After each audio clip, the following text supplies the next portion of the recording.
Sejam bem-vindos ao submundo dos esgotos de Nova York, um lugar repleto de corrupção.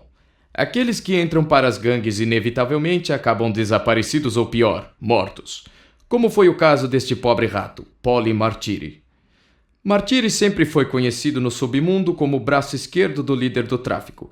Era responsável pela cadeia de distribuição das drogas, um trabalho mais burocrático, já que seu famoso problema cardíaco não o permitia trabalhar no pesado.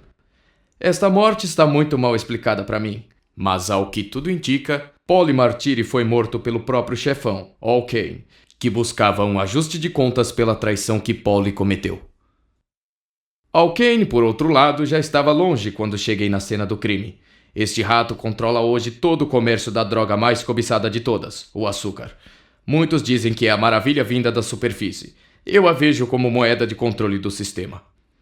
O império de açúcar de Al Kane cresceu muito rápido, graças à sua astúcia e mente apurada. Nossos registros nos contam que Kane começou a sua vida no submundo através da gangue da Ponte. Agora são todos peões nas mãos de Al Kane. Eu só espero que a morte de um dos integrantes do alto escalão de Al Kane não seja vista como sinal de fraqueza pela gangue dos sapos. Liderado por Eiji, mais conhecido como Oyaban, este grande sapo e sua gangue são os únicos que talvez possam rivalizar contra os ratos. Vindo diretamente do Japão e estruturado uma pequena célula da Yakuza no Rio Hudson, nós policiais sabemos, enfrentar o Oyaban é enfrentar a fúria do Oriente. Na noite da morte de Paulie, baratas foram vistas na cena do crime, o que é curioso, já que as baratas e os ratos não se cheiram um com o outro. E por definição, as baratas não são uma sociedade organizada. Mas e se elas estiverem tramando algo? Talvez Nineta possa me dar algumas pistas. Cansada da pobreza que viveu em sua infância, a barata Nineta saiu do Distrito 32 para tentar a sorte no submundo. Vista como uma acompanhante de luxo, Nineta usa seus encantos para conseguir algumas informações do crime organizado e, é claro, a sua porção de açúcar.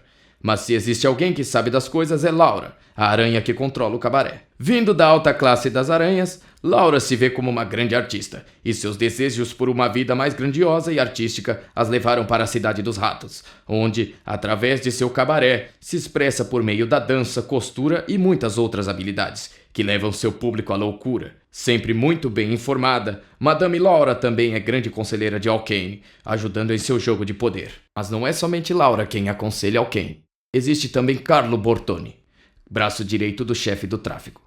Este rato é muito competente em tudo o que realiza, ganhando assim a admiração de Kane. Seus trabalhos sempre envolvem violência e mortes. Existem boatos de que Carlo Bortoni esteja se encontrando com as baratas inimigas de Kane.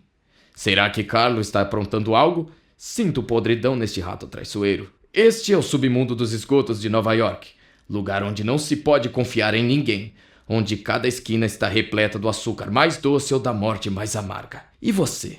Está disposto a conhecer o mundo do Hot Father?